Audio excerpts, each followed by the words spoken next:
Hey, this is Andrea from Blue Orchid Travel, and I am not your average YouTuber. I am a professional photographer specializing in babies, branding, and family photos that loves to travel, like obsessed. I'm obsessed with travel. Let's keep it real.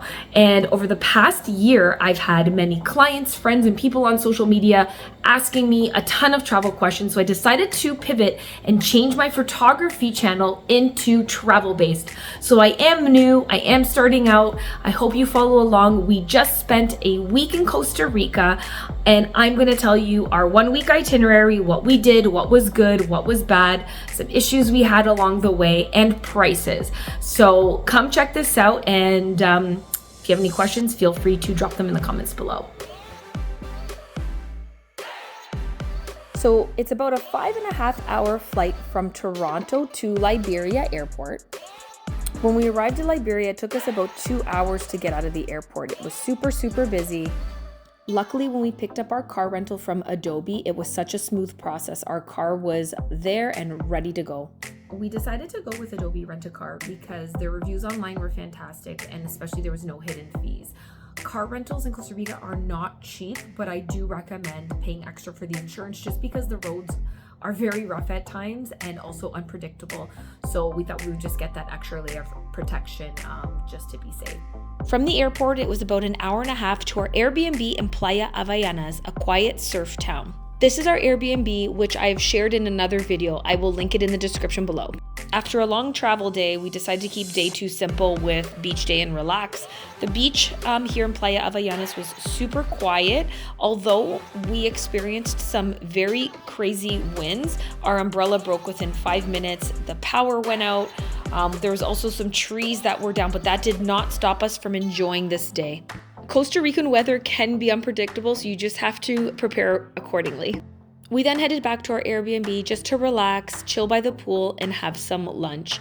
We then decided to hang out and check out the Playa Avellanas boardwalk. This is an 8-minute walk from our Airbnb, and you're literally walking over rickety boards right over the mangroves. Really a cool spot to check out if you are in the Playa Avellanas area. Only 10 minutes away, we ventured off to Playa Negra, a beautiful beach with dark sand and volcanic rock. This was such a quiet beach to relax in. On our way back, we got to experience some amazing wildlife. Day 3 was Tamarindo Day. We drove 40 minutes to Tamarindo. We booked the Action Tours UTV tour for $160 USD for a family of 4. You take the UTV in and around the Tamarindo area. It was so much fun. They also offer ATV tours as well. A tip is to book ahead, and if you're paying by credit card, there is an extra fee. So definitely you want to pay cash for this one. After the tour, we checked out Tamarindo Beach, which is a hot spot here in Costa Rica. It was crowded and touristy. There were some horses walking by. Not my favorite place in Costa Rica. I just found it too busy and people constantly asking if you want to buy stuff. But if you like that vibe, I totally recommend Tamarindo as there's so many restaurants and shops. Okay, can we talk about how amazing this Going Bananas little hotspot is? They sell frozen banana treats.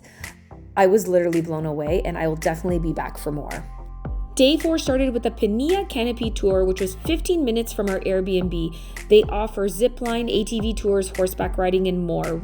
We were the only ones on our zipline tour, which was amazing. And this is so perfect for kids. The youngest they've had is 3. We paid $55 US cash per person, and it lasted about an hour. I do recommend booking this ahead of time just to make sure that they are available. After the Pinilla Canopy, we visited the Diamante Eco Adventure Park, which was an hour and 15 minutes away. We chose the Discovery Pass, which was $45 USD for adults and $38 for kids, which focuses on viewing animals like sloths, monkeys, lizards, birds, and butterflies. We spent about a total of 2 hours touring the sanctuary. There are definitely more things to do here at Diamante. We didn't do them, but here are some other things that you can do for an additional cost. They do have zip lining available. It's the longest Superman zip line in all of Costa Rica. They also have this suspension bridge and horseback riding as well. We ended the day with Flamingo Beach, which is only 30 minutes from Diamante. We heard from many friends in the area that this was the beach to go to, and they were right. It was quiet, the sand was soft, and the waves were massive. I loved it here. Day 5, we left the Pacific coast and headed to La Fortuna, a 4.5-hour drive to Junglo Resort, surrounded by nature and wildlife and only 15 minutes outside of town. We loved being immersed in this nature. Every morning while I'd have coffee, I would enjoy hearing the howler monkeys and birds, a true gem. So the drive from Playa Avellanas to La Fortuna was about 4.5 hours. It is an amazing drive. It's scenic, and all of a sudden you hit this beautiful, lush landscape, which is absolutely stunning. We did leave early in the morning because we left time to check in as well as hit the hot springs. After that long drive, we didn't want to do too much, so we decided to find an activity to do that would be more relaxing, and that's what we did. We chose Baldi Hot Springs. Baldi Hot Springs was only 23 minutes from our Airbnb, but we did encounter some problems. They would not take our Canadian credit card. For some reason, it would not tap on their system. So if you are Canadian, I highly recommend bringing cash with you. We did have to go find an ATM to withdraw cash, which made us lose about half an hour. A day pass is $51 US for adults and $38 US for kids. I would recommend coming a little bit later in the day as it does get really hot. So it's nice to enjoy these a little bit more in the evening time. I thought it was important to come on and just say there's so many different hot springs in La Fortuna. How do you choose? So we chose Baldi because it was mid-range price that also had stuff for the kids to do. They had some water slides in a kids area, which we found important, but there are some hot springs that range from $125 for the day, like a day pass, Tabacon and the spring, and then there's some lower priced ones as well.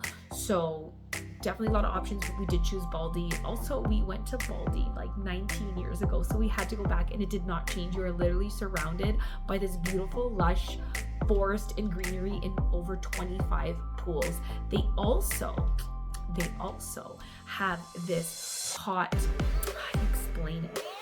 It's like a hot sauna, natural hot sauna with hot water dripping, which no other hot springs had that. So that is another reason why we chose Baldi. Day 6 was jam-packed. We started early at the La Fortuna Waterfall, which is a 20-minute drive to avoid the crowds. When we arrived at La Fortuna Waterfall, there was a lot of rain, but there wasn't a lot of people, which was fantastic. There was no lineups, and we got in right away.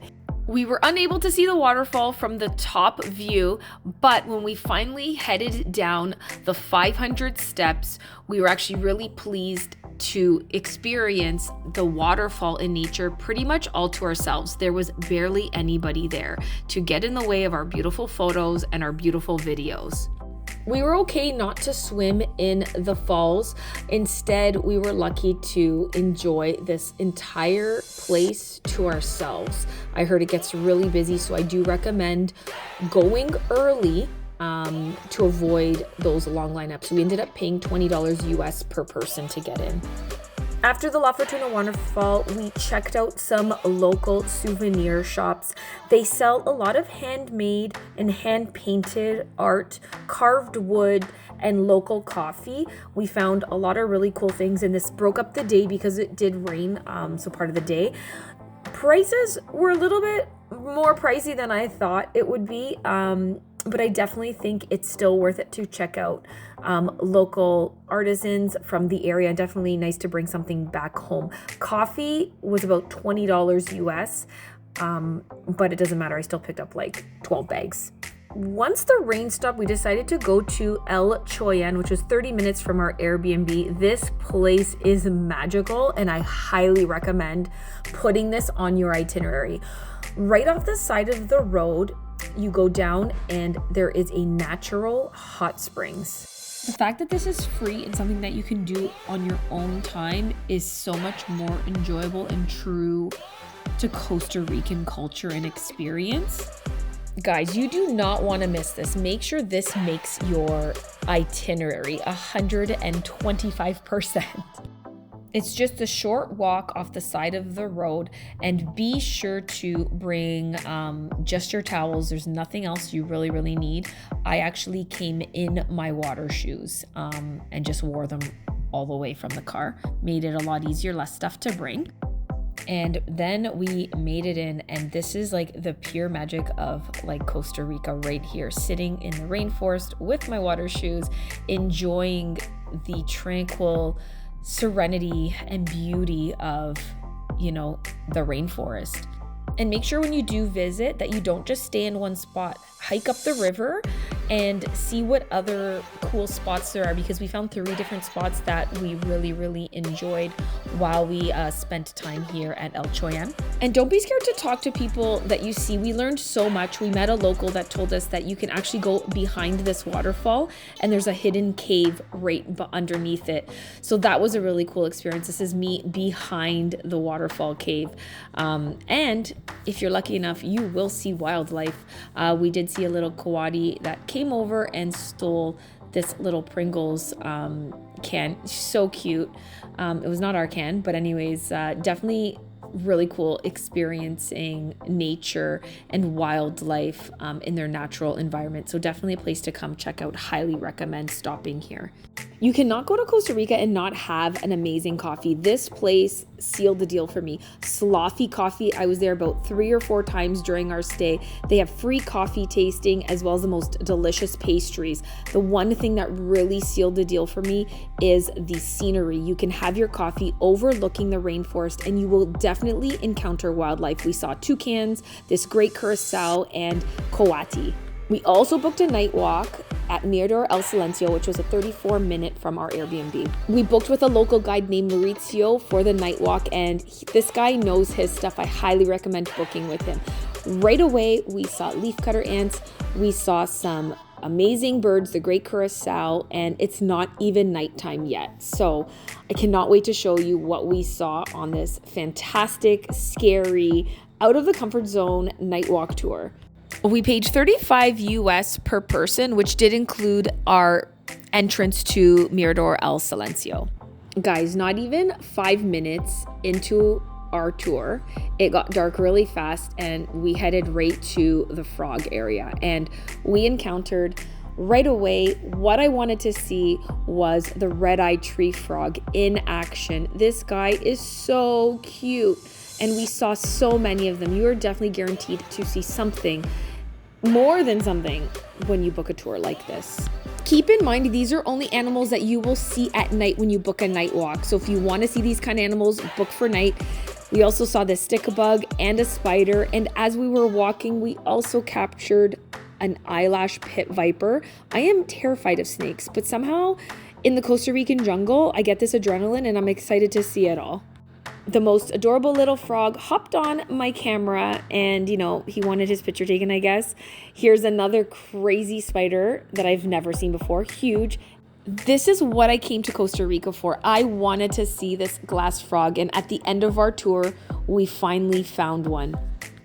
Highly recommend doing this tour with Mauricio if it is something you're interested in. I will tag his Instagram in the description below.